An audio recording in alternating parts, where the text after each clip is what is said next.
તિરુવનંતપુરમના સમુદ્ર તટ પર એક સજ્જન વ્યક્તિ ધોતી પહેરીને શાલ ઓઢીને બેઠા હતા. હવે એ બેઠા બેઠા પોતે ભગવત ગીતા વાંચતા હતા. એક યુવક આવે છે, તેની બાજુમાં બેસે છે અને તેના હાથમાં રહેલી ભગવત ગીતા જોઈને તેને પૂછે છે કે આ શું ભગવત ગીતા વાંચો છો? આનો શું મતલબ છે? ભગવત ગીતા વાંચવાથી શું ફાયદો? તો એ વ્યક્તિ કહે છે કે તું ભગવત ગીતાની વિશે શું જાણે છે, જરાક મને જણાય તો. ત્યારે એ વ્યક્તિ કહે છે ભગવત ગીતા વાંચવાથી પણ ફાયદો શું? અરે દુનિયા ચાંદ સુધી પહોંચી ગઈ છે અને હજી તમે અહીંયા ભગવત ગીતામાં, રામાયણમાં ને મહાભારતમાં જ અટકેલા છો.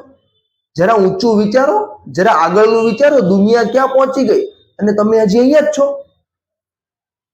તો પેલો વ્યક્તિ કહે છે એ બધી વસ્તુ તારી રાઈટ છે, પણ તું મને એમ કે તું ભગવત ગીતાની વિશે શું જાણશો? તો પેલો વ્યક્તિ, યુવક એવું કહે છે કે મારે ભગવત ગીતાની કોઈ જરૂરિયાત નથી. હું શું કામ ભગવત ગીતા વાંચું ભાઈ?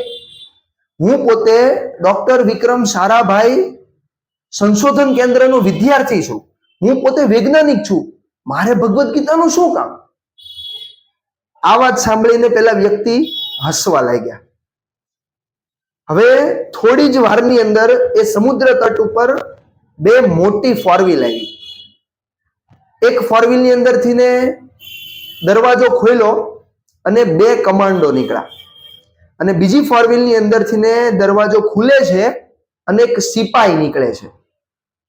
એ સિપાહી પેલા સજ્જનને સલામ કરે છે અને એને ગાડીમાં બેસવા માટે કહે છે. આ બધી જ ઘટના પેલો યુવક જોતો હતો.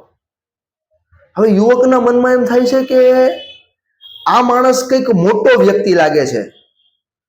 કોણ છે? મારે જાણવું છે. તો એ દોડતો દોડતો એ માણસની પાસે જાય છે, સજ્જનની પાસે, અને એને જઈને પૂછે છે કે સર તમે કોણ છો?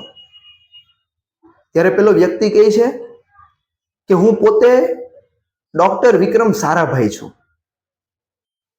પેલો છોકરો આશ્ચર્યચકિત થઈ જાય છે કે ડોક્ટર વિક્રમ સારાભાઈ પોતે, જેની કોલેજમાં હું ભણું છું, એ વ્યક્તિ પોતે ભગવદ્ ગીતા વાંચે છે.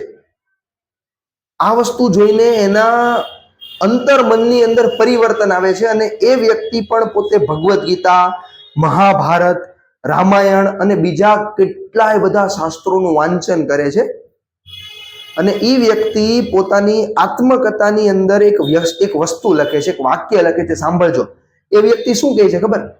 ભગવત ગીતા એ વિજ્ઞાન છે અને ભારતીયો અને હિન્દુ માટે તેનું સાંસ્કૃતિક જેટલા પણ પુરાણો, જેટલા પણ ગ્રંથો છે ને, જેનો વારસો છે ને, એ વારસાને કારણે હિન્દુ ધર્મ ખૂબ જ મહાન છે. અને વ્યક્તિ કોણ છે ખબર? એ યુવક કોણ હતો ખબર છે? એ યુવકનું નામ છે ડોક્ટર એપીજે અબ્દુલ કલામ.